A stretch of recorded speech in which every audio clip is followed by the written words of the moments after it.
Hi there. This is my reaction review breakdown analysis thing for House of the Dragon Season 2 Episode 7, The Red Sowing, which is actually the second to last episode already because it's an 8-episode season. Now, the way I try to focus my analysis here is on the top 7 most notable points about an episode, because 7 is a good number. Most notable points, either good or bad. And sometimes they're all good, sometimes not.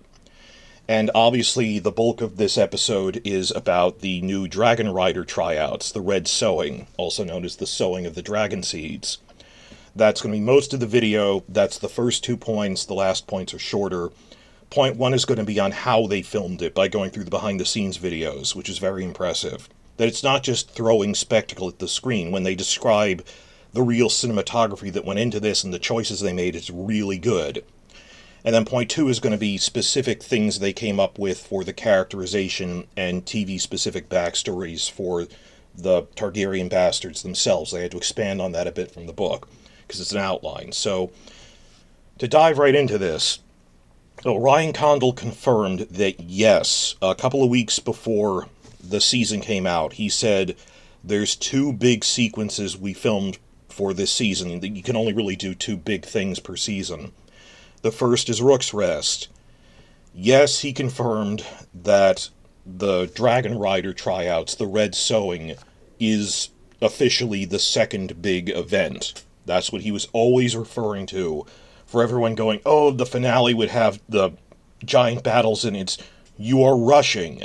I have said for nearly 2 years now, we know the Battle of the Gullet is a big naval battle.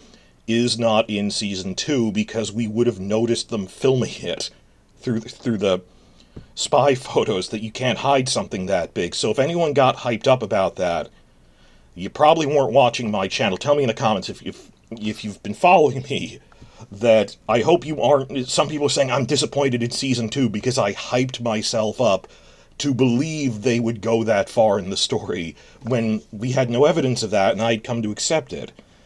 Because my thing is, I don't mind it waiting just so long as they don't cut anything. Like, I've already talked about Kragan Stark. I was annoyed at first. I thought they cut all of his content, and now it seems pretty clear from other leaks. They just pushed his content to Season 3, and I think you can do that.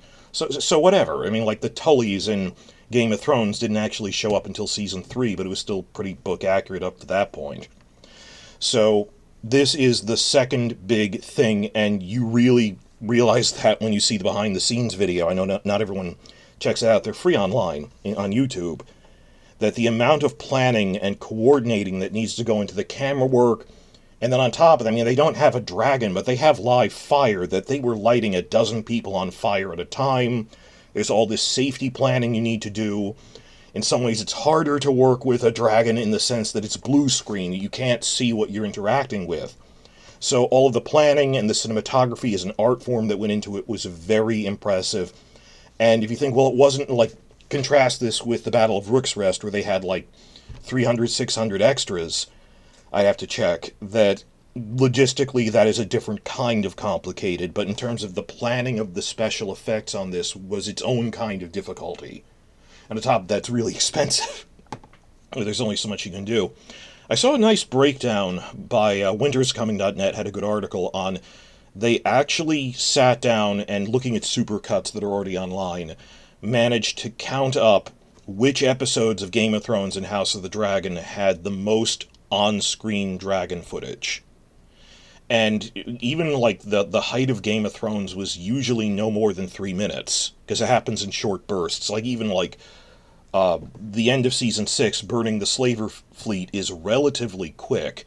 Or like, and they point this out in the article, that the Long Night battle, which featured all these dragons, even a zombie dragon fighting it, was intercut with the rest of the battle. In terms of actual on-screen footage, it wasn't that much. It wasn't like 20 minutes worth of content we're talking about when they're physically on screen. This episode was officially the most screen time in a single episode that dragons were on camera ever. Something like over 9 minutes. Breaking their own record in terms of the amount of time and planning you did with all of them, and then the three you see in the final shot and Vhagar turns away, this was the most on-screen dragons we've ever had. Episode as a whole, including when Sea Smoke is confronting Cyrax at the beginning, not just the Red Sowing sequence. But in terms of the episode overall, a few notes first, by the way. Like I said, we don't know the writers in advance. That they don't tell us in advance, and it turns out this episode is written by David Hancock again, who also wrote episode 3 of this season, and he was part of the script continuity checkers back in season 1, so he's part of the team. And yeah, that felt like that the level of quality of I liked episode 3. If you dislike the Rhaenyra disguised as a Septa thing at the end, well, that's from the higher-ups, Condal and everyone saying, no, we need to do that. But I'm talking on the level of dialogue and pacing and stuff. Regardless of the larger scale things they need to tag in there, episode 3 I really liked. It was pretty good. It was a setup episode, but suddenly Hancock is now handling this relatively action-y episode. But like that, hope he keeps writing for it. Eileen Shim came back to write the last episode, which was, obviously more setup, but still good. Turns out Sarah Hess wrote the finale. The news came out for that. Regardless, okay, we didn't know who the writer was before. The big news of the episode, and this is much of what Point 1 revolves around the filming, is we got another new director on this. Lonnie Peristeer. I used to say Peristair, but then I saw the video, he pronounces it steer, like the heifer, so Lonnie Peristeer, who some of you may know from Netflix's The Witcher series. He's got experience working with action sequences involving CGI, blue screen stuff, and monsters. So, 2 episodes this season had new directors. Well, Alan Taylor came back, and he did really well. He did better than he did on Game of Thrones. But we had Claire Kilner, we had Geeta Patel, and because they do more than one, and Alan Taylor. But out of a shortened 8 episodes, only 2 episodes had a new director, and each did 1 apiece. Last episode, we had Andrei Perec, Andrei Perec is from Succession, award-winning guy from Succession. And now, this episode, we have Lonnie Peristeer. And they are sort of linked, because not only are they the 2 new directors, one of them didn't have a cinematographer on hand, so they actually, episode 6 and episode 7 do have the same cinematographer, Vanya Cernjal, which, it's weird. Game of Thrones would assign cinematographers that one cinematographer could work for more than one director across different episodes. But with this show, the directors were always paired with their own cinematographer like a team. So it was always that the episodes feel very different as a result. Nonetheless, that wasn't true for this, though, that this episode, the camera work was very different from what Perec did. That if you saw my review for last episode, that I thought Perec did a decent job, but I wasn't a fan of it. I'm not criticizing him, it's just he's famous for his work on Succession, and it felt sort of like the camera work on an episode of Succession. Now, when you see the behind-the-scenes stuff, Perec worked really hard. He did the action scenes, like filming that riot scene was hard. It's just his choices of he didn't do some of their signature moves, which are POV shots with handy cams and things. And instead he did that spinning camera thing, and I get that, and it does help build tension. I just wasn't feeling it, just because it didn't feel like part of House of the Dragon's visual thing. You should branch out. So Perec was his own thing. Peristeer, on the other hand, it feels like he realized he was working in someone else's house and did his homework closely studying the way Claire Kilner has established the visual style, and Sapochnik and everyone else before Kilner, I think, epitomizes it best. What is House of the Dragon's visual style? It always really gets me. There's this IndieWire interview during Season 8 where Sapochnik was feeling kind of loose and described what it was like when he was hired, and it was shocking that he said, I asked Benioff and Weiss, and they're 4 seasons into Game of Thrones at this point, he asked, what is your visual style? And they said, we don't have one. Like, they didn't even understand the question and just bluntly said, we don't have a style. And it's pointing the camera at the faces. This show officially does have a style, and I do want to make a cinematography series on my channel eventually in post-season. But they've talked about this in interviews and other things of what is our visual style. POV shots that are meant to be looking through the eyes of another character, to the point that there's obscure shots, like someone's head will be in the way because it's not an objective camera, it's looking out of the eyes of someone at the wedding feast, so you might have a few people standing in between you. POV shots like that, steady cam walk-alongs, so they can... That's why they built these interconnected sets for King's Landing, for Dragonstone, for Harrenhal, and they do these, not exactly Aaron Sorkin walk-alongs, but they're showing off that, yes, this is one big world. POV shots, steady cams, mixed with crane shots from above, and wide shots. That is their style, which is avoiding just tight close-up vanity shots of everyone. So Perister managed to get that pretty well. But the highlight of this is, they explained in the behind-the-scenes video, Perister was hired specifically because he is good at blue screen special effects sequences. He's a guy, they brought him in as the dragon expert. Even from other shows, that he knows how to film a blue screen monster sequence very well. He did not disappoint, and get this man back next season. You need him to film the other battles. And I'm not just blindly saying that the way people did after the Battle of the Bastards. This is just expensive shit on screen. It isn't filmed well. When he's explaining how he filmed it in the behind-the-scenes video, I was very impressed with the thought he put into it. That you could have done this as a cartoon. When they do just the previs cartoon, that to give the actors a sense of what's happening, they make these low-grade 3D animatic previs things to show them this is basically where Vermithor is. Just the way they plan that out in terms of the shots, regardless of how good it looks, I mean, the CGI quality, art went into this, of planning the shots, and it's heavily storyboarded.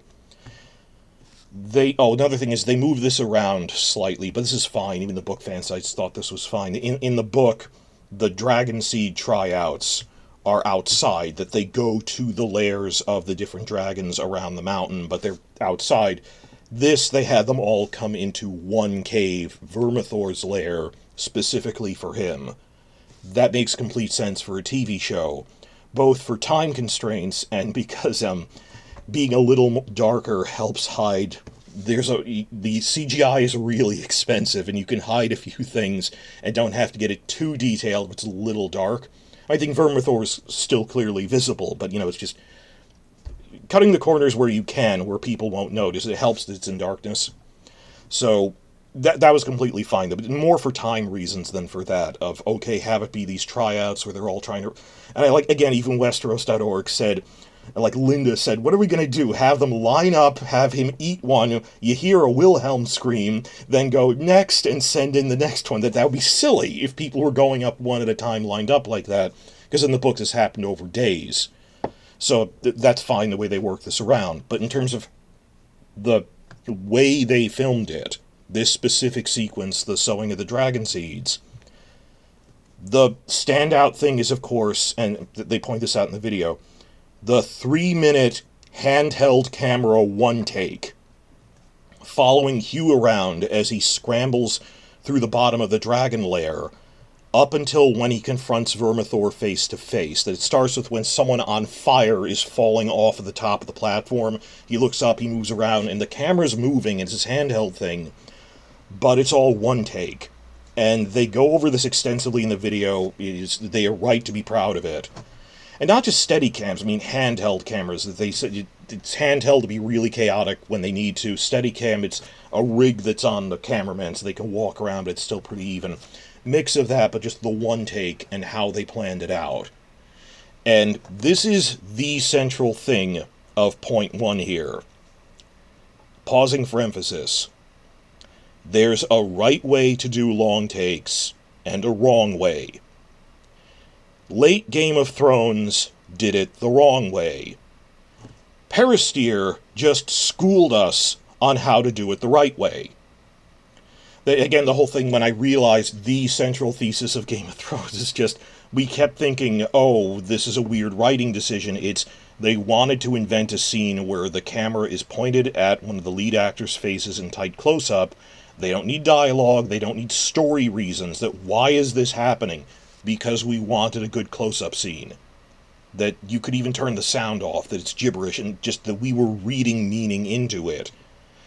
Then I realized, as an extension of that, they realized a cheat was, we'll do a long take, so it seems artistic, it seems like it's not just a bunch of close-ups, because the people in the background are moving, even though the lead actor's face is still pretty visible.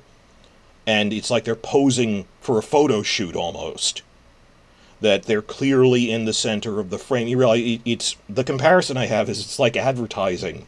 You know where they have an ad, and you can tell, like a Doritos ad, where unnaturally everyone keeps pointing the logo side of the Doritos bag to the camera to make it very visible. They're mugging the chip bag for the camera. Same thing with the actors' faces, and it was weird when they did this in one takes. Like, the Battle of the Bastards one take was not a triumph of television. That for 1 minute you follow Kit Harington because he keeps turning around so you can look at his face, even though, like, why is he turning to face the camera all the time? And their original idea for it, Benioff and Weiss's idea themselves, was insane. They thought the battle was going to be 20 minutes of that, literally. Sapochnik has talked about this, that he had to struggle to rewrite it to turn it into a battle. What they wanted looked like the White Hunt in Season 7, or the Long Night Battle in Season 8, where it's just man piles, because we're getting those faces because people are straining while being tackled. Another point when this really kept coming up was even in Season 8, like when they had that bizarre long take where the Iron Fleet is shooting up Tyrion's ship, and he's running back and forth on the ship, but his face is always to the camera. That's cheating, that he is the focus of the shot. That well-done long takes don't need to have the character's face even pointed to the camera, or sometimes even goes off of the character. I'm thinking of that infamous long take in the first season of True Detective.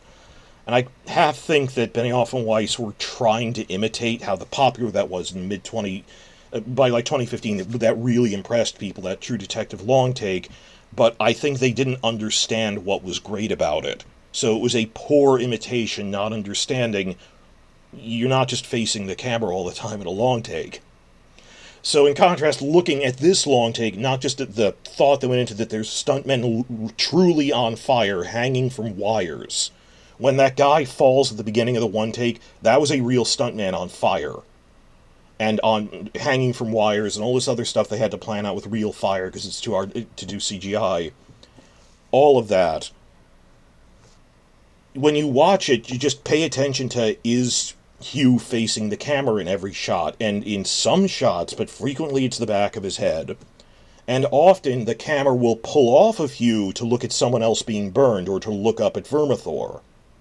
This is the right way to do a long take. And again, eventually I'm going to make a cinematography series where I give side-by-side shots, this is an audio-only podcast, of showing this is the right way to do a long take sequence. On top of that, separate from that, not just that it's a long take, even if it wasn't a long take, stuff Peristeer said in the behind-the-scenes video of the right way to film with dragons is to have multiple layers to the shot.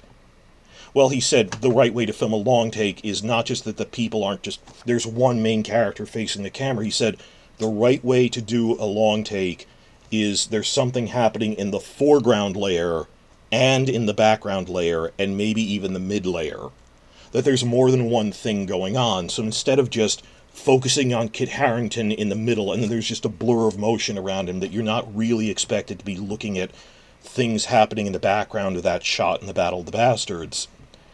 Quite the opposite here, that he said, I'm planning out that you can both see what Hugh is doing, and separate from Hugh, Vermithor's got his own planned out set of motions that you could rewatch this thing and find new elements in it. That they don't expect you to be able to focus on both Hugh and Vermithor, that you could watch it the first time focused on Hugh, watch it the second time focused on what Vermithor is doing, or even the other dragon seeds. All of them are in focus, in camera focus. And he said that's what makes it look better when there's multiple layers of things going on. It directly reminded me of Lord of the Rings movies with the Ent attack on Isengard. 20 years later, I can still rewatch that thing and see new stuff I never noticed before, because they painted in the corners and there's more than one layer. That in the front you have, even in the wide shot, you have Treebeard with Merry and Pippin in the foreground, but then in the midground there's like an Ent behind him fighting a couple of orcs, and then third, in the background layer, there's other people doing things in the background. That it's not just, because that's a cheat you do when you don't have a good budget. When you do have a good budget, you're supposed to be showing more than one thing. Or a Godzilla movie where the humans are running around in the foreground while Godzilla is still doing discernible things fighting giant monsters behind them. It's like there's two TV screens merged into one. Two different shows are happening simultaneously, because that's what happens in real life. That's what, like, battlefields look like. Oh, the other thing that reminded me of is opening shot of the long take that begins Star Wars Episode 3, Revenge of the Sith. The space battle at Coruscant. How Obi-Wan and Anakin, their starfighters, are in the foreground, but there is still discernible action going on in the background. That you can rewatch that thing so many times, and you can see that the Star Cruisers are moving slower behind them, but there's still a sequence of events playing out. You see one shooting at the other one, maneuvering away, it explodes. There's different layers between the foreground. I'm motioning with my hands, you can't see. Between the foreground and the background, that's what makes an impressive shot. Not, oh, look at the main character straining while the camera focuses on them in mid-camera. That isn't how cinema works. So I was really impressed, even if it wasn't a long take, even just regular filming, that Peristeer said, oh no, the way to make a really good shot is to have something going on in the background that's just as important as the foreground. Because it makes it real, because in real life, the main characters don't pause to do their runway shot, that there's stuff going on everywhere. Or, oh, I loved it, another shot similar to this, at the beginning of the episode, how the when Aemon is dismissing the Kingsguard and sending them to the Night's Watch, and the camera, the main action is actually Laris and Ironrod talking on the battlements, but it's not blurred out. The background, you can see Aemon yelling at them in focus. You can even discern what he's saying. It's in the subtitles, that there's more than one layer to the shot, that it's not just this tight, intimate thing showing off the Laris actor. And behind him, the world continues to exist. Aemon is yelling at these guys. And then the Vermithor one-take sequence with Hugh, that there's so many things going on in the same shot. That Peristeer is a man who knows how to paint in the corners, how to make it feel real. And just fill in the different, like he said, well, it makes it more real that way. So I'm raving about this guy. Complete 180 from I wasn't really fond of it. Perek did a good job of, logistics and stuff, but Peristeer, bring this man back for the major battles coming next season. That he knows what he is doing. And just trivia, by the way, you know how when they have a long take, they cheat. And it's not a cheat, it's clever ways to... We're not literally having the camera on someone for 3 solid minutes, that would be too hard. That we hide the transitions, which is clever. Like, when they had that long take with... that was episode 6, season 1, after Rhaenyra gives birth. They said that was our big thing, introducing, after the time jump, we eased everyone into, okay, it's a new show. Camera works kind of like what Game of Thrones did, but better. They only really started emphasizing their new visual style starting episode 6, that whole long take that begins episode 6 after the birth, where it's POV shots on Rhaenyra that follow her in a Steadicam in a long take as she walks through the castle. That was meant to epitomize what their new visual style is. And it's 3 minutes long, but there is a transition in the middle that when the camera turns to look at the door that Laenor comes through, like a second before he opens it, that's actually 2 shots they merged together because the door is static, that you could cut 2 different things together like that. Fun. They point this out openly. It's clever. It's not lying. It's the long take, the 3-minute long take with Hugh is actually 7 different segments glued together like that. And they point out, when the camera rises above the rock that Hugh is hiding behind, and it's purely looking at Vermithor, because there are no humans in the shot, because it's digital animation, you can just recopy it. That's where they hid the transition. So when the camera comes back down to Hugh, they could have filmed that on another day. So there's 7 different segments to it that the actors filmed. But like when the camera turns off of Hugh, that they hit it, and that's kind of the whole thing about you can't just have the camera be on Kit Harington for literally 20 minutes. I think they actually wanted the camera on Kit to do an action scene for 20 minutes. And that is physically insane. And the end result, one take, was only 1 minute. Because you can't. The way we do this is we film them on different days and edit them together. The exhaustion of it's going to be a long take battle of 20 minutes. No one does that. You film in bursts. So that it's not just point the camera and let it rip. That's too difficult logistically. That you're supposed to be able to plan out. We film it in segments so it is realistically possible to film this. Imagine if they tried to film this in literally just one take with no edits. No merged things like that. Instead, they filmed it as 7 different things they merged together. So I am raving about this, not just because of the CGI, but because Peristeer's direction on this was amazing. It felt like I was watching a Lord of the Rings movie in terms of... It really did feel like Smaug in the second Hobbit movie. I love that whole sequence straight from the book, when he first meets Bilbo, and just how impressively they filmed that. Because Vermithor's that big, kind of similar in shape to Smaug. I felt like I was watching a Middle-earth thing. I'm 26 minutes into this, but that was a big chunk of this. That was the longest segment of all the things here. Just that this is a new standard for how to film these things. And it wasn't even technically a battle scene. Point 2 of 7. Story aspects of the Dragon Seeds. How this was adapted page to screen. Dragon Seeds, it's the in-universe nickname for Targaryen bastards, because they're born of Dragon Seed. They're the Dragon Seeds. Well, to start out with, I've seen maybe 1 or 2 people on social media, not news channels or book fan sites, 1 or 2 people complaining, oh, they gave this to Mysaria instead of Jace. That Mysaria explains, look for Targaryen bastards. Actually, I'm okay with the way they did this, and it's really overlapping. That this is one of the unreliable narrator moments in the books, where according to one version it was all Jace's idea, and then in Mushroom's account, this ribald court jester guy, Mushroom says, oh no, it was all my idea, I told Jace to do it. So in the book, those quotes are actually directly said from Mushroom in his voice, which tone-wise, that isn't how Jace talks. The direct quote, look for them under the sheets and behind the woodpiles and wherever else you Targaryens spilled your seed. So it's not that they took that dialogue, specific dialogue, from Jace. It was technically Mushroom's, so they took Mushroom stuff and gave it to Mysaria. And either way, it was originally Jace's idea, well, there's only like a couple of us in the official royal family, but look beyond that. What about, like, minor cousins from younger daughters who married into other families? So Jace initiated this. That's still in there and was very much his active idea. And on top of that, it makes sense that, as they shall talk about this more in the Jace section, wouldn't he be wary of other bastards getting dragons? Because then what claim does he have? So I thought this worked out fine. It's a minor change with that.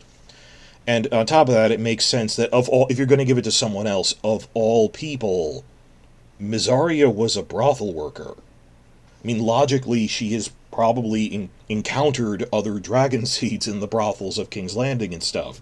So it wasn't just to build up Mysaria, it was also like, who else would be familiar with the brothels there? You know, thinking on it, remember Mysaria's first scene in the Season 1 premiere, where Daemon is all inconsolable and she goes, oh, would it help if I get some silver-haired girls to come and join us? Like, maybe that specific brothel she was working in had dragon seed prostitutes in it already. So it's fine, it's a minor change of just spreading it out like that, that's fine. Other than that, I'm going to keep this short. One thing I'm happy they did, even though I don't know if it's distasteful or not, is they have everyone remarking on you can't trust the dragon seeds because they're common-born bastards. Not just that there is a semi-legitimate thing of, well, if you let bastards in, it'll lead to a succession crisis. The mere fact that some of them are lowborn in general, that you hear even like Rhaenyra remarking on, but the highborns are honorable and have sworn us fealty, though she comes around to it out of desperation. You have to remember that this is a very classist, feudal, medieval society.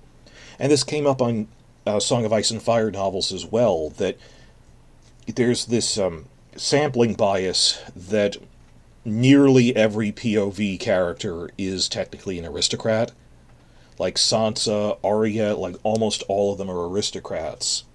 And some of them are nicer than others. Even Jon was raised in the castle, that they look down on the lowborn. That's kind of the whole point of the Tales of Dunk and Egg spin-off, which is filming right now. That if this was about feminism or something, that the classism of Westeros, that it's a view from just this common hedge knight for hire. So you'll hear more about that in the Dunk and Egg stuff, of that when you see a POV character who isn't a highborn, that I felt they were right to put that in this episode, just have them remarking in general on, what do you mean, common-born bastards? Just how much they look down on them. So that'll come up again more, and I am going to make separate videos about the actual Dragon Seed characters we got in this, and the thing is that they had to come up with more detailed backstories for them. Because Fire and Blood doesn't give any information for Hugh and Ulf's parentage, confirmed or even claimed. It just goes, there's this blacksmith Hugh and Ulf who's kind of a drunk.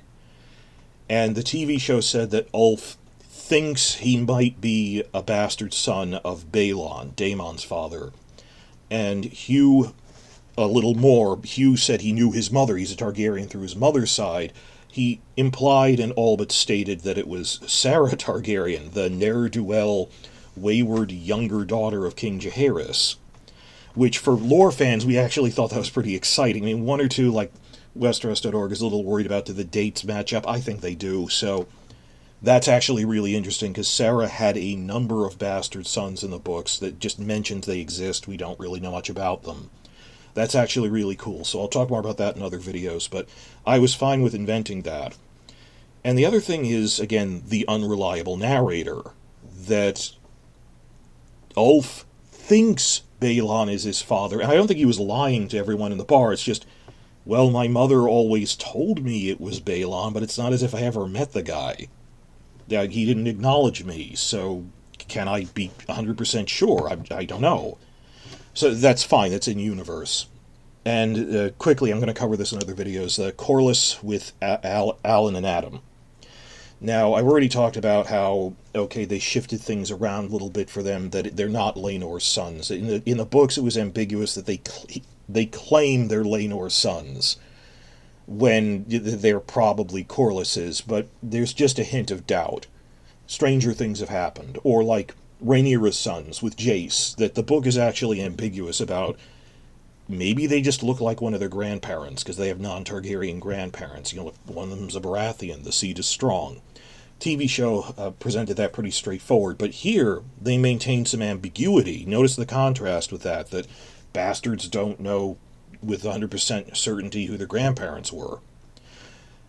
Long story short, they seemed to have simplified things dealing with the intermarriages between the Targaryens and Velaryons, possibly because of the race changes for the Velaryons for the TV show, which I agreed with. But if you think about it, in the past 300 years, we only really have records of Velaryon daughters marrying into the Targaryens, not of a younger Targaryen fathering Velaryon children or something. Then they'd be Targaryens, because it goes by the male name. So, even Westeros.org didn't really criticize this, because they point out, like, Corlys, again, the unreliable narrator, Corlys goes, well, none of our line that I know of have been dragon riders, is just being Valyrian with the silver hair, a lower rank Valyrian, is that enough?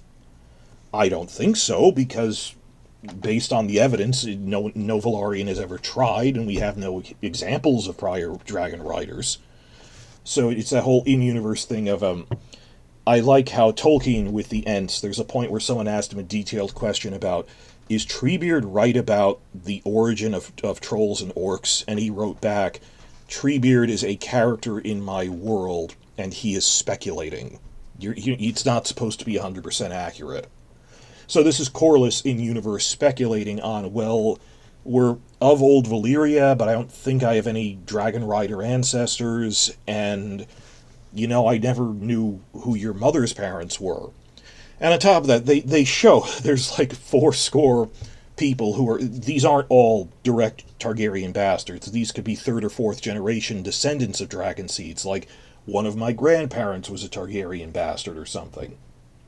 But they've established enough that in the region of Blackwater Bay, in and around Dragonstone, and Driftmark was part of their island kingdom, would it be that weird for Marilda, the Alan Adams' mother in the book is named Marilda, would it be that weird that maybe one of her grandparents was a Targaryen bastard? They don't know. So in terms of internal consistency, this makes sense for a TV show. Well, maybe you have some blood on your mother's side. The book fans would want them to sit down for literally 20 minutes pointing at a scroll with a family tree on it. I would like that, but I have to acknowledge a general audience would not appreciate going through a family tree diagram like that the way you could in a book. So this was probably more succinct, and it doesn't really shut off any other options. This is Corlys's belief, subjective belief. Maybe other stuff happened in the past that he is unaware of, so it left things ambiguous and didn't shut any other options down for the future, like other prequels about prior generations of the Targaryens and Valarians.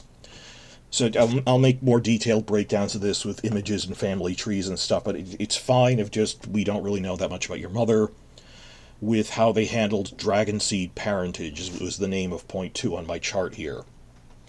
One other brief thing that I wanted to address on this is some people, and at the time I thought it was weird, but then I thought better of it, that at the time we were all complaining, oh, Alinda Massey, Rhaenyra's handmaiden, is running around collecting these dragon seeds in this bright red hood. And then what, they all leave by boat? Wasn't there a blockade? Didn't they shut down the city to keep small folk from leaving? But even Westeros.org said, they do show that the Gold Cloaks are loyal to Daemon and the Blacks, and you actively see Gold Cloaks helping Alinda, so presumably that's how they got around it. That works according to TV logic. Okay, yes, we did address the guards are helping her, that they're on their side. But the one thing on top of that was some people going, not only does she have this bright red cloak, when I paused it, I and then other people noticed her gown underneath the cloak prominently has a House Massey sigil embroidered on it. So she's not even trying to really hide. Other people then pointed out, like Queen Quinn and a couple of others really convinced me, maybe that was the point. Maybe they were trying to do that. Maybe the signal for the dragon seeds was look for a woman wearing a bright red cloak. And that was how they would recognize her. And as long as she stayed away from Hightower guards, maybe that was the signal. Maybe it was look for the woman with a Massey sigil hidden under her cloak or something. So I'll give them that. And the big thing is the guards are on her side, so it works. Fair enough. Because it's a montage, they're glossing over exactly what happened. I'm okay with this. As others pointed out, in the book, most of the dragon seeds are from Dragonstone, though a few like Adam and Alan are from Driftmark, which is right nearby. TV show said that most of them come from King's Landing. I'm okay with that because they were there, and on top of this, Mazzari's line is, there's a lot in King's Landing and maybe some right here on Dragonstone. That Game of Thrones totally truncated this, that there are like civilian small folks fishing villages on Dragonstone itself. It's a bigger island, which they've glossed that there is a population of small folk there, but whatever. All of this worked for me. I'm going to have fun breaking this down in future lore videos of that they rounded out these characters. And just overall, while some people have had complaints about some storylines doing one thing or another, If you consider the small folk Dragon Seed storyline, Hugh, Ulf, Adam, and Alan, those four characters have had a wonderful season. Their scenes were always succinct to the point and grabbed your attention. It just even, I like seeing Ulf doing stuff in the bar. Hugh had like two scenes that were really good of him suffering with the inflation and everything. I think an issue was I try to keep track of things by watching blind reaction videos from people who didn't read the books. I've noticed that, yeah, a couple of channels were confused and said, this season is so slow. Why are we spending so much time with these small folks starting in episode 3? They realized, when I saw the reaction videos for episode 7, oh, it was setting these guys up because they become dragon riders. It was going somewhere, we just couldn't figure out what. So I wonder how views on this season will change once a general audience sees it as a whole. I know what book fans think, obviously, but from people who are like, where is this going? Where is this going? When they see the thing as a whole, I'm really interested in next week looking at the season overview reactions. So point 1, the filming was great. Point 2, I like how they're rounding out the Dragon Seeds, and all of them were well handled this year. And all of this stuff of people debating the Dragon Seeds and what to do about them leads into point 3 of 7. Notice how the Rhaenyra storyline, and particularly the Black Council scenes, have drastically improved now that the Dragon Seed story arc has finally started. That this is a direct continuation of a long segment from my review of the last episode. Please discuss this in the comments if you saw what I said before, that now we're following through on it. I complained about how, what I think a lot of people feel, that the Green Council scenes in King's Landing were always a highlight of any episode they were in. They were a highlight of the season. While the Black Council was dragging by mid-season, the minor lords and her council aren't as inherently interesting as some of the bigger characters on the Green Council, to be sure. And particularly after Daemon left and Rhaenys was dead, these scenes got really repetitive. A little in episode 3 after Daemon's gone, particularly episodes 5 and 6, it's mostly Alfred Broom talking over Rhaenyra, even though he's just the castle garrison commander and not even a formal guy, and she could fire him if she wanted to. And I get, that was the point. Her council was frustrating. That there's these warmongers pushing her to do things, she wants to be peaceful, and then by the end of the season when she's embracing war, isn't this what we wanted? We want to cut through that frustration of dealing with all of that. And also the thing of man talking over her when the council overtly says in episode 5, well, you're a woman, that actually fits. It's not just foot dragging on the plot. Still, they're just not that interesting, and on top of that, I think rewrites that they needed in the strike could have fixed this. It's mostly Alfred Broom talking over everyone. Like, Gerardus should have been talking more, Laurent Marbrand of the Kingsguard should have been talking more, stuff like that. Because they didn't have Corlys there to anchor the scenes. Like, the one time there was a good Black Council scene is when Corlys popped in episode 4. No, I'm sorry, the Rhaenys scenes before that were also good. Well, like when she's glaring at Daemon in episode 2, but notice how much better than episode 3 was a lot of bickering, then Corlys came in episode 4 and it was a lot better. And they dragged out him being made Hand of the Queen, that I expected when he showed up at the council last episode him to actually say something, and he didn't yet, which was a letdown. That this is what I was expecting of the Black Council. And I'm not the only person saying this. I've looked at other instant reviews first. Wow, look at how much better the Black Council scene was. It was one scene. But where they're debating back and forth what to do with the Dragon Seeds, it's not just that Corlys is there. That was a major factor. But rewatch that scene and notice that without Alfred Broom talking over everyone or Lord Darkland, the dialogue is spread out more between Corlys, Gerardus the Maester, and Laurent Marbrand and a couple of other people in Celtigar. That the dialogue isn't dominated by two guys, that they spread it out more the way it is in the Green Council. So just these were the specific complaints I had by last episode, and this is going to be a thing we talk about at the end of the season. Looking at the season as a whole, was it an arc? Was it meant to be frustrating? That also in general, I said I was really hoping last episode, I said, I know from the source material that between Blood and Cheese and the reactions to it in episode 2, we know that between Blood and Cheese and the start of the Dragonseed story arc, there really is no Rhaenyra material. So I knew going in that from episodes 3 through 6, Rhaenyra's storyline would drag. And I'd hoped they came up with things like when she has a scene with Baela, that was nice. Scenes with Jace discussing what they're going to do.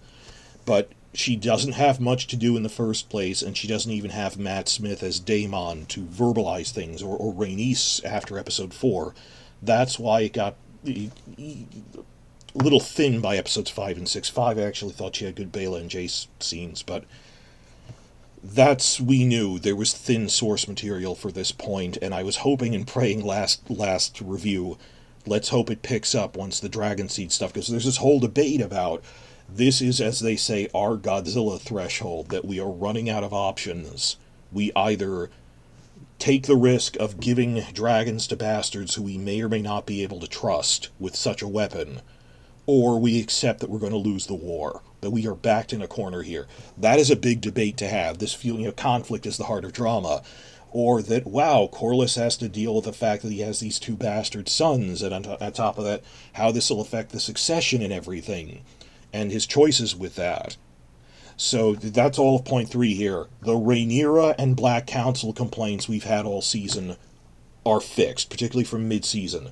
So if you're going to make a list of, things Season 3 needs to improve on, they've already fixed them. The Dragon Seeds, the Black Council debating the Dragon Seeds and what to do with them is something that'll continue through next season.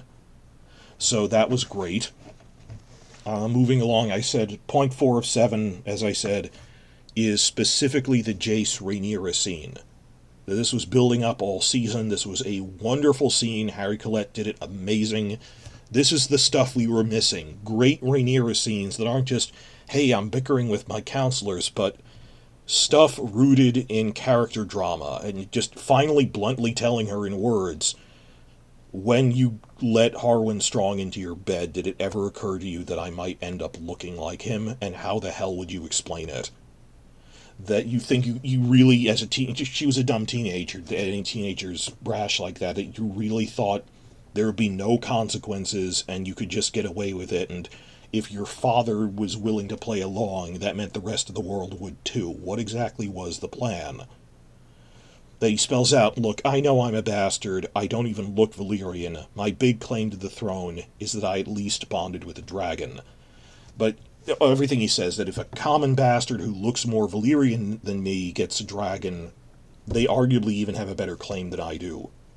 So this is stuff we wanted them to address, that is rooted in their character history. You get the sense that I don't think she ever really directly talked about this with Jace that much, ever since, like, Laena's funeral, when right after Harwin died he said we should be at Harrenhal mourning Harwin.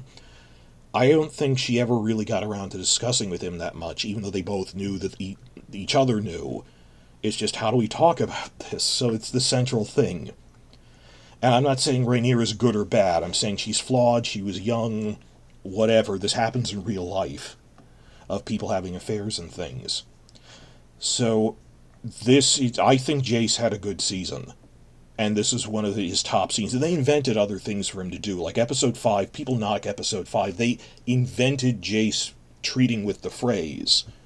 It was a nice scene, and you can't really say they underused Jace. That he had some pretty big scenes this season. I mean, if you're going to list the top characters who didn't get to do a lot, I'll get to that. Like, Jace got a decent amount of scenes. Baela got a decent amount of scenes.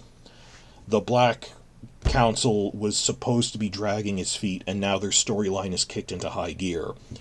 That we knew this season would be dominated by stuff going on at the Green Council. I don't like to make it, you can easily fall into the comparison that the Blacks are like the Starks and the Greens are like the Lannisters in A Song of Ice and Fire, but because the Starks and Lannisters are on those sides, it's not one for one. I've always said that the Hightowers are more like the Tyrells, and Rhaenyra is more like Stannis in terms of temperament. But I mean, structurally, there are parallels. The history rhymes that Book 2, A Clash of Kings, you're really concentrating on what the Lannisters are doing. Tyrion on the small council, manipulating things. That's the highlight of Book 2. Robb Stark is barely on the page in Book 2. The TV show changed that to put him on screen and made a lackluster last-minute love thing, but the focus of Season 2 is not the Stark camp in Game of Thrones. It was a cat going to other people for embassies and stuff, but it wasn't this rival small council that Robb Stark had. Then the war kicks into a different phase, and the Starks shift into focus for building up the tension leading to the Red Wedding as they're retreating. But yeah, just as the highlight of Game of Thrones Season 2 was the small council compared to, like, Cersei's small council in Book 4. It's just not as interesting anymore because these characters left. The Green Council was interesting this season, but now they've all gone their separate ways. Kristen is gone, Tyland is gone, and I think Season 3 will shift to being the season of the Black Council. That the Green Council's splitting up, that the Season 2 is the season of the Green Council, and we should appreciate it for what it was. Just as, like, Tyrion as acting Hand of the King technically only lasted one season. And after that they demoted him to Master Coin, but it wasn't the same. So, okay, this was the season of the Greens. It's sometimes the attention shifts. This was the Green season. Next season it's the Blacks dealing with the fallout of the tensions of, well, does Alan and Adam get to inherit Driftmark or not? So just mixing all of that, Jace, I'm rambling here, Jace had a good season. He had a wonderful scene with Rhaenyra in this episode that was the culmination of his whole story arc and just what are we going to do. And I'm interested in where they're going forward with this. I wonder if they're going to expand things or not. So the Jace Rhaenyra scene was a highlight. It's a continuation. And I saw one or two people before the episode came out complaining, oh, Jace is suddenly against bastards. But like even blind reaction videos I saw said the same thing, that they were a little confused at first, but then when he spells out, I know I'm a bastard, if one of them gets a dragon, what am I? They realized, oh, that, yeah, he would be upset because of that. So that's fine, that worked out. I'm going to try to run down the remaining points pretty quickly. Point 5 of 7.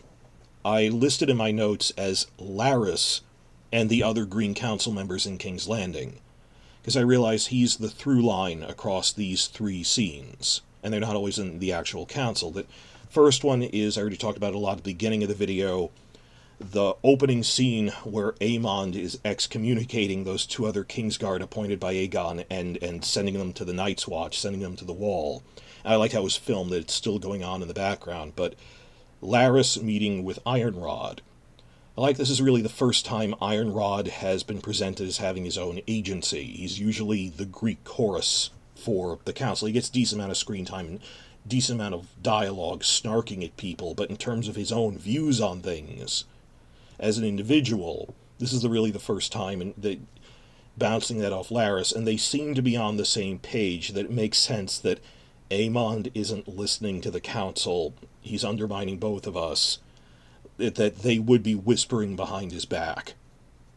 Now, the other thing, though, is when I watched this the first time, and I still pretty much think it's as presented, I believe that they said, oh, well, it's a third-hand report about a dragon rider, who else could it possibly be, it wasn't Rhaena, that Larys is, why should I stick my neck out for Aemond like this?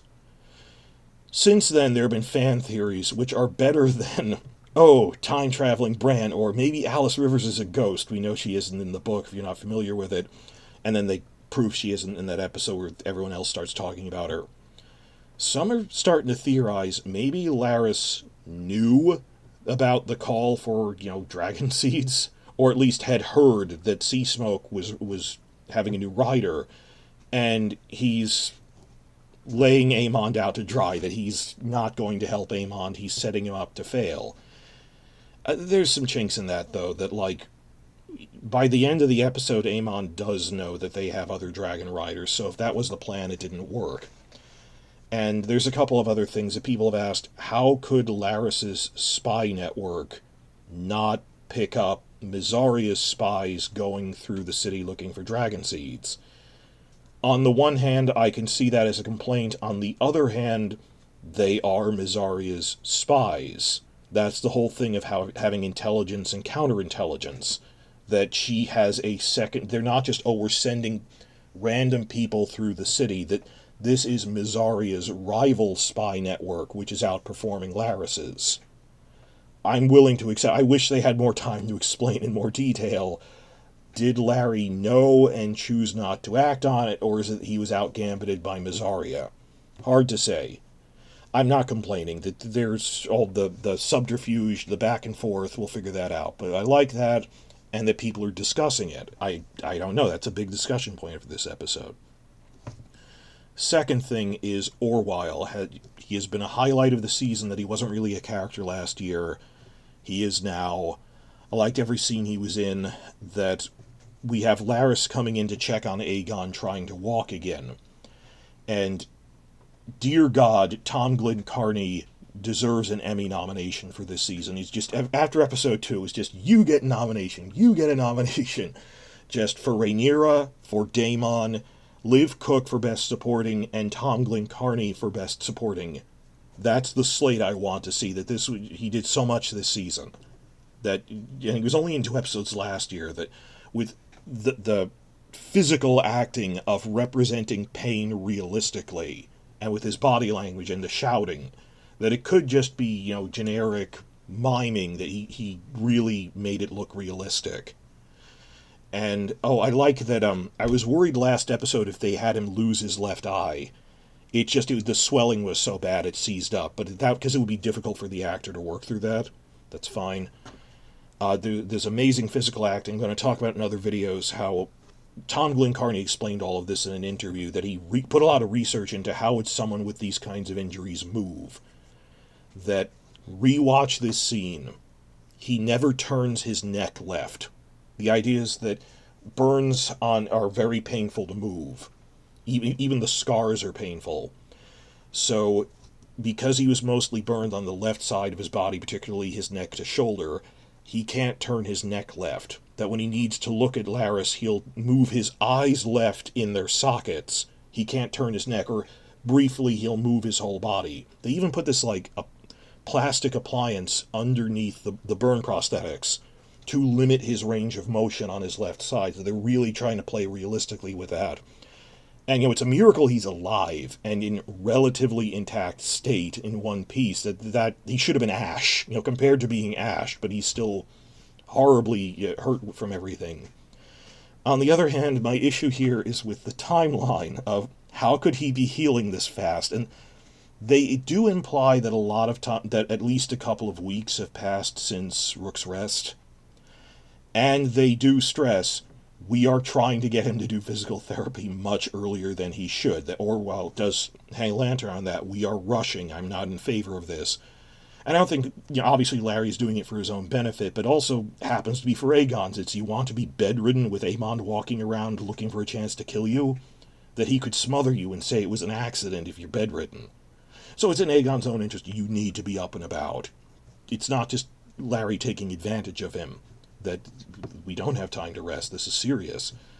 So the danger is imminent. So it's vague how much time passes between episodes 5 and 6. I mean, the rat catchers get cut down in episode 5, but then there is time between that and 6. Alicent got a cut on her arm last episode in the riot, so that hasn't been that long ago. And how long were these people starving before there was a food riot? So, I mean, I think episode 4 you could pretty much time based on their mentions was about a month after the premiere. But how long is this after? But they say we're rushing it to try to heal him, and the magic armor protected him. And some of this is there's only so much prosthetics the actor could wear. But I'll allow it. Is basically what I'm saying. That this isn't Game of Thrones screwing with us. It's plot point, and we need him on screen. And they do say it's way too early. He's still horribly burned. Whatever. I'm willing. I didn't mind because it was an amazing character thing, performance, dialogue. The scene was worth it. And it's not, these performances, these faces, the character thing. It is storytelling. There is dialogue and stuff they're doing in there. And just in terms of the timeline and everything, we'll be playing around with that. And then the third and last scene with the Green Council members that I really liked was actually the very short one at the end, which gets interrupted by Silverwing the dragon flying over King's Landing. But I liked it just for the exposition it gives in a short amount of time. That I said the through line is Laris. He's there, but he doesn't even talk. It's just two nice points of exposition Ironrod read off from letters that I'm happy they're putting in on-screen dialogue for TV-only fans.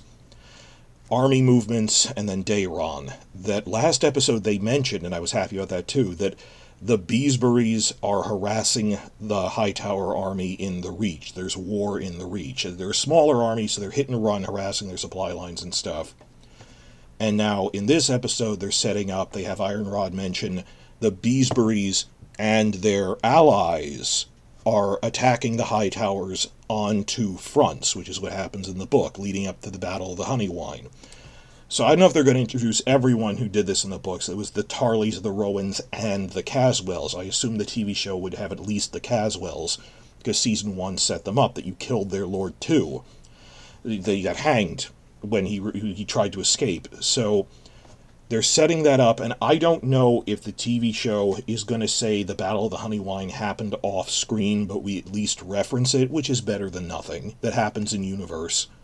Like, most of Whispering Wood happened off-screen in Game of Thrones for budget reasons, and I get that, but more probably, I think we're going to get a short Battle of the Honeywine in Season 3, that they're setting that up.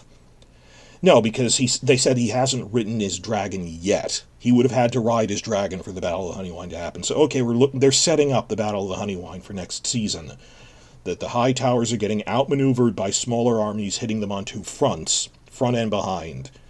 But Tessarion, Daeron's dragon, first time they mentioned Tessarion's name on screen, that she is taken to wing, he'll be riding her soon, and once they have even a juvenile dragon is useful in a war against an enemy army that has no dragons.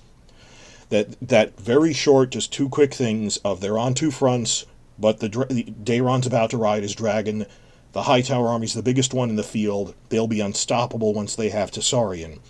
And then, of course, looking ahead in the trailer for next week's episode, they're at least going to cameo Tessarion in, like, the final montage or something. I don't think they've cast Daeron or anything, just they're touching on, and here's Tessarion. So I like that in terms of the setup it was doing. So there's these three disparate scenes of just the big question mark there, which we might have analysis videos on, and we have to see what Episode 8 does. Was Laris, did he know about the dragon seeds and was trying to hide it from Aemond? If that was the plan, he knows about them now. Tom Glencarney's amazing acting in the conversation with Laris and everything in Orwell, and set up for the Reach subplot Battle of the Honeywine next year. That's all Green Council stuff, 0.5. 0.6 out of 7 in here. Shifting to another set of characters. The Harrenhal scenes were good and finally reached a conclusion. I know people have been treating this as a chore, and I'm sad that it's turned into almost a joke. Oh, Daemon's here too long. It's good character development. There was politics in the Riverlands. Everyone loved this in episodes 3 and 4. And then it got good again in episode 6. Last episode, we liked it. Alice had a really big scene talking about magic, and then she, killed Grover Tully. It was literally one scene too long, that they should have cut the stuff they had in episode 5, didn't add that much and was kind of slow, but one slow sequence across an entire season. Overall, I'm happy with what they did with this. It was interesting. Just that one thing was a little slowly paced, probably due to the strike, but after episode 5, it was better in episode 6, and now it's really good. And really, I've seen the thing that's trending that's really popular after episode 7 is Oscar Tully. The thing that he's only had 3 scenes so far, 2 of which are from this episode, and just instantly how he's this young guy, but rising to the occasion as this young lord, quickly showing he's politically savvy, honorable, but willing to do what needs to be done, and people going, oh, it feels like Robb Stark. He is literally Robb Stark's maternal ancestor. He's Catelyn Tully's, 7th or 8th generation grandfather. 7, 8 generations removed from Robb. So it should remind you of that. And you pause and check that the Easter eggs they put in of every one of the River Lords in that scene has their book heraldry, even the ones who didn't get heraldry in Game of Thrones itself, like the Darrys got heraldry, the Pipers. And just, it's nice book references. It makes the world feel bigger, that it's the politics of the Riverlands. Oh, why would you adapt a book about this? This is what the books are like. Haggling in politics. And other channels have done a better job of this, like Supercuts Delight, D. Charles. This is pure A Song of Ice and Fire, this Oscar Tully scene.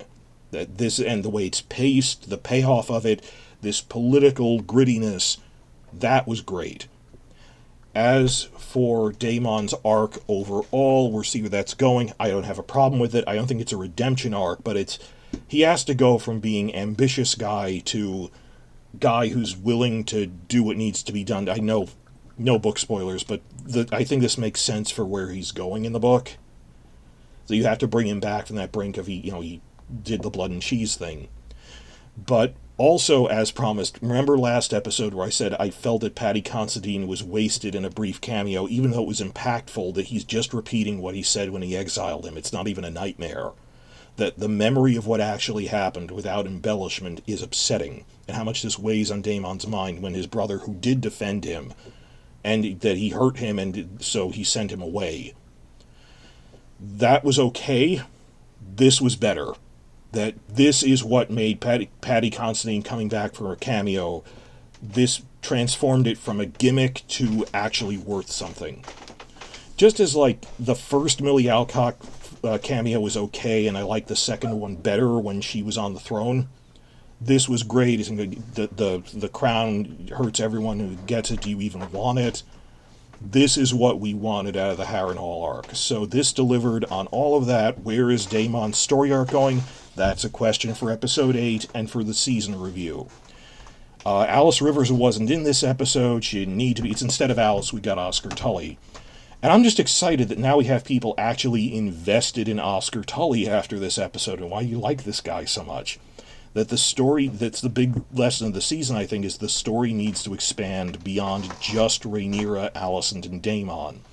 By having Rhaenyra have scenes with these people, by having Daemon have a scene with Oscar Tully. Fine, but make sure they're on screen. So this is the Oscar Tully we were waiting for. I hope we get some form of the lads on screen, that they've mentioned Benjamin Blackwood exists in the TV show.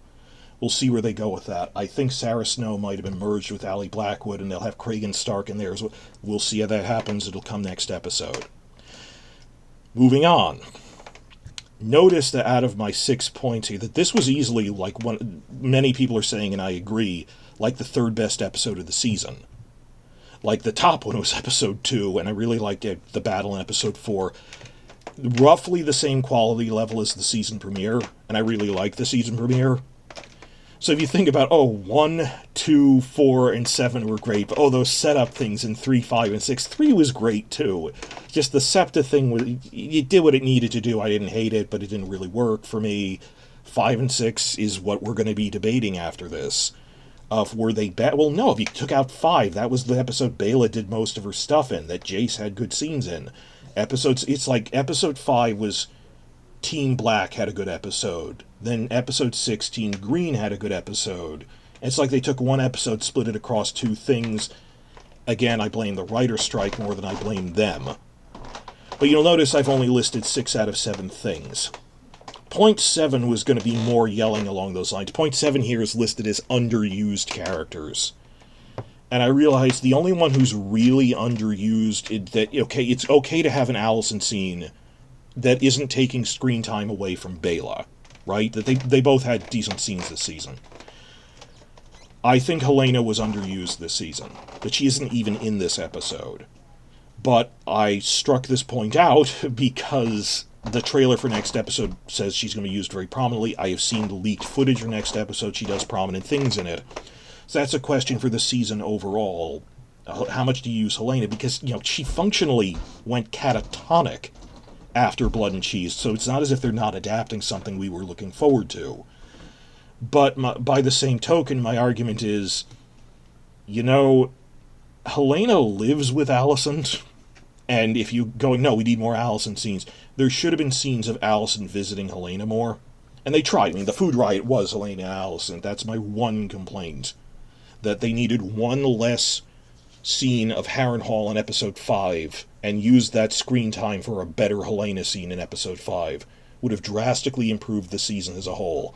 And they probably would have done that if they had had time to do rewrites. That structurally, this isn't comparing it to Benioff and Weiss. Structurally, this is all good.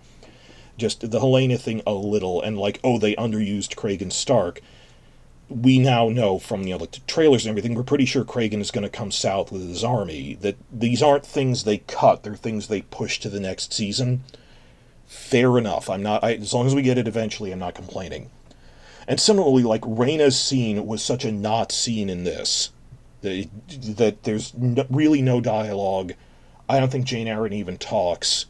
And it's just, oh, I'm going to go and find the feral wild dragon. It's, you owe us more Jane Eyre stuff next season. But compared to Kragan Stark, like, whoever's getting that dragon next season, whether it's Nettles or not, is Nettles going to show up in the finale? We're not really sure, even from the leaked scenes. If there's a dragon in the Vale, they'd logically have to use Jane Eyre more, so at least that's a benefit we get from it one way or another. So, more about this after the finale of, it's only characters they failed, and if it's we weren't trying to do that storyline this season, we pushed it to next season, that is a strategy, and I'm not upset about it. With Kragan, Jane Eyre, and so forth. But Helena is the one question mark of what are you doing with this? There's been a little bit of problem of story balance. Like I said, episode 5 was Team Black, then episode 6 was Team Green, whereas the other one got backburnered. I think they should have feast danced that, where they intercut what would have been these two episodes chronologically or something, but what are you going to do? So yes, this was a return to form. I was getting really worried after episode 6 that this was entirely on point. This episode, standalone, no problems. It's the season scale questions, and I'm just really worried. After the season 1 finale, people were excited for I can't wait for next season, and then there was a 2-year gap. Even so, people were looking forward to season 2 and talking about it. Season 2 finale is going to be make or break. I mean, will season 2 finale leave people, general audiences, hungry for and excited for season 3, or is all online discussion going to drop off again? I hope not, because filming on season 3 only starts like a month or 2 from now, because they're filming in fall. But that's the thing that's just been on my mind so much, it's hitting me. The season is almost over. Episode 7 was really good, and it won back the people who were complaining, oh, that's why they were spending so much time on these commoners, because they become dragon riders. Still, what state is the finale going to leave us all in? I really don't know. I don't think they're going to have Rhaena claim Sheep Stealer. I think they chose to punt, which I count as a win, because things can change between seasons. Glass half full and everything. So if they push some stuff to season 3, I'm okay with that, but like the Alicent stuff in this episode was so short, I didn't really mind that, of course, she's having a moment, that she's just, everything is falling apart, what am I doing? She's acting loopy, she's supposed to be acting loopy. I have no idea what they can do with Alicent next season, based on the source material. Like, giving Alicent more scenes makes sense when she's on the Green Council. Now that she's not, and other stuff if you know the books, they can't keep doing the Rhaenyra, Alicent, Daemon focus as much in Season 3. It worked for Season 2, I really think it did.